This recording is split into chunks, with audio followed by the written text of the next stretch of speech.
عمومی طور پہ جب ولی کا ذکر آئے تو اس کے ساتھ کرامت کا تصور ساتھ جڑا ہوا ہوتا ہے، لیکن یہ بات ذہن میں رکھیں کہ یہ ولی کو اللہ کی طرف سے دیا گیا اعزاز تو ہے، لیکن یہ ولی کی علامات سے نہیں ہے۔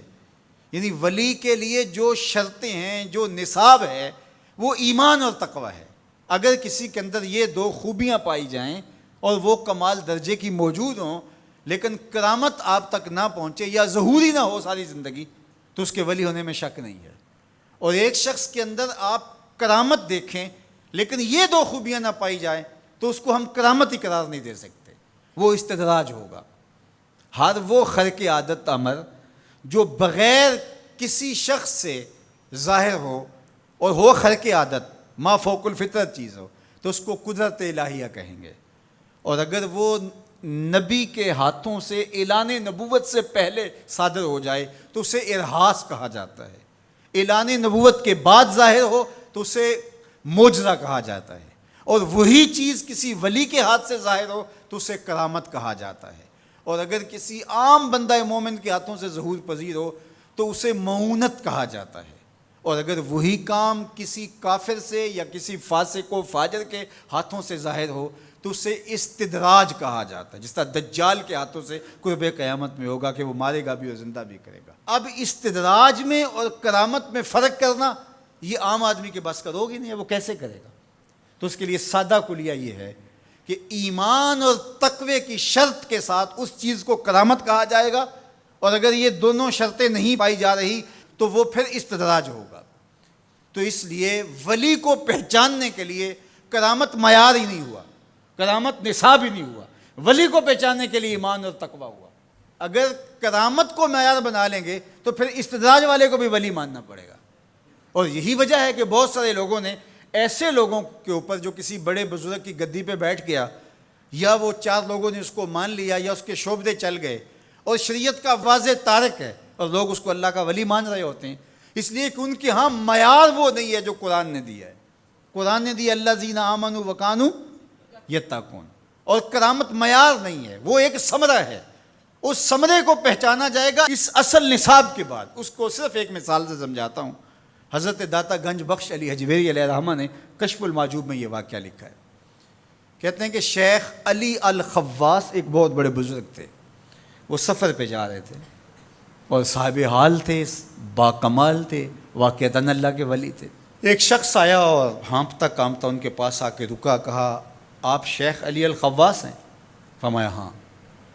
تو کہا کہ میں لمبا سفر کر کے آیا ہوں اور آپ کی صحبت میں کچھ دن گزارنا چاہتا ہوں، تو آپ مجھے اپنی صحبت کے شرف سے محروم نہ رکھیے۔ تو حضرت شیخ علی الخواص نے مراقبہ کیا اور اسے کہا کہ مجھے تیرے بدن سے کفر کی بو آ رہی ہے۔ اللہ والوں کو اللہ نے بصیرت کا نور دیا ہوتا ہے۔ اس نے کہا جی میں نصرانی ہوں اور دیار غرب سے آیا ہوں، آپ کی شہرت سنی تھی تو آپ کی صحبت میں کچھ وقت گزارنے کی آرزو ہے، مجھے محروم نہ رکھیے۔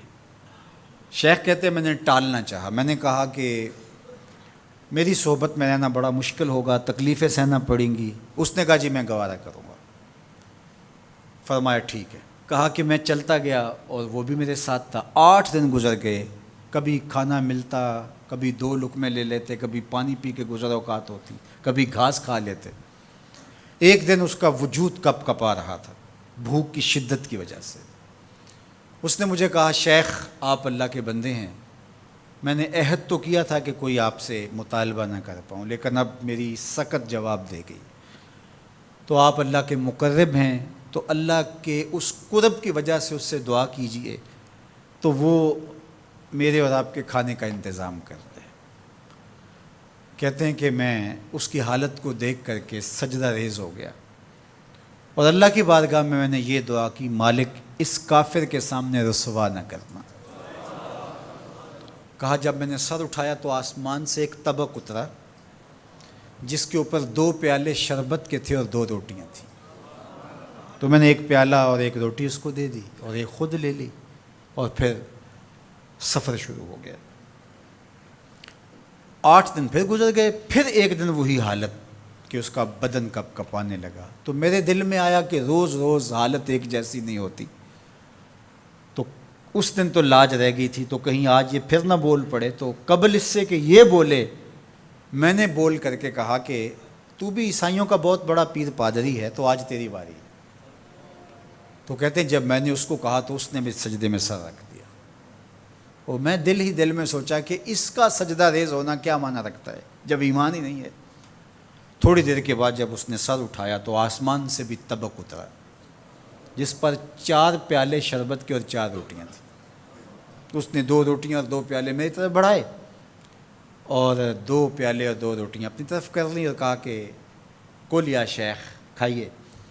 میں نے کہا میں نہیں کھاؤں گا، اس لیے کہ کرامت ہو نہیں سکتی، اور استدراج کا کھانا جو ہے وہ میں کھا نہیں سکتا، چونکہ تم کافر ہو تو میں استدراج کا کھانا کھاؤں تو یہ نہیں ہو سکتا۔ تو اس نے کہا کل یا شیخ، شیخ کھائیے اور میری طرف سے 2 مبارکیں وصول کیجیے۔ میں حیران ہوا، میں نے کہا کیا مبارکیں؟ اس نے کہا میں نے سجدے میں سر رکھا اور اللہ کی بارگاہ میں عرض کی، اے اللہ اگر اسلام سچا دین ہے تو 2 پیالے اور 2 روٹیاں عطا کر دے، اور اگر علی الخواص واقعی تیرا ولی ہے تو 2 پیالے اور 2 روٹیاں اس کے صدقے سے دے دے۔ تو ایک تو آپ کو آپ کی ولایت کی مبارک ہو، اور دوسرا ہاتھ بڑھائیے اور مجھے اسلام میں داخل کیجیے، اسلام سچا دین۔ تو شیخ علی الخواص کے اس واقعہ کو ذکر کرنے کے بعد داتا گنج بخش علی حجویری فرماتے ہیں کہ علی الخواص جیسا شخص بھی یہاں پریشان ہو جائے کہ خدایا یہ استدراج ہے یا کرامت، تو کہا پھر عام آدمی کیسے فیصلہ کر سکتا ہے کہ یہ استدراج ہے یا کرامت؟ تو کہا کہ اس کو یہی دیکھنا پڑے گا ایمان اور تقوی ہے کہ نہیں۔ تو ایمان اور تقوی یہ علامت ہے کسی کے ولی ہونے کی۔